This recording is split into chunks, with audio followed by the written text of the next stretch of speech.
time. And I think, well, one is it is purposeful work when you get really into it and realize, all right, there are patients who are on a slow path to blindness. And you realize that that's one of the biggest fears of patients. Being a healthy living individual and losing sight is a big fear. And so Hmm. that kind of purposeful work to try to make a difference is very energizing.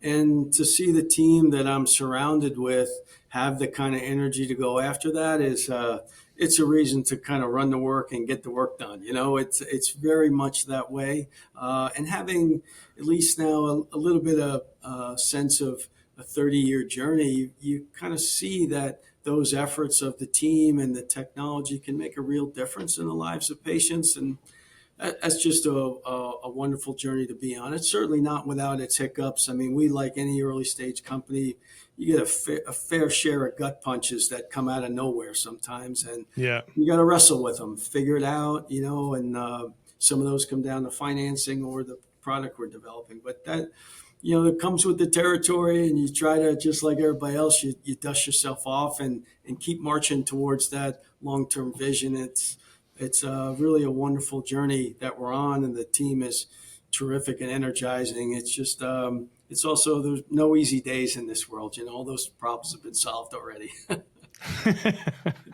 That's great. Well, you answered my next question, which was some advice for people that are in your shoes, or in your particular stage of business growth.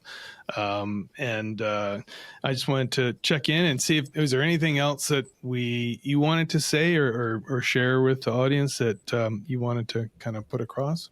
Well, Heath, I want to appreciate the questions and the time. No, the only thing I would say is, a lot of times people only read about the successful journeys and how it all comes together. The practical reality is any innovation. I'm in life sciences, but whether it's technology, defense, any of these big, complicated journeys on innovation, most of it doesn't make the headlines as being a successful venture. But Right. there are good, purposeful people working hard, moving things forward that, at the end of the day, contribute to the greater good. And that's what I just remind the audience about. That just because you don't read a lot about all the great work going on, there's a lot of real purposeful, hard work doing really complicated stuff to help us all down the road.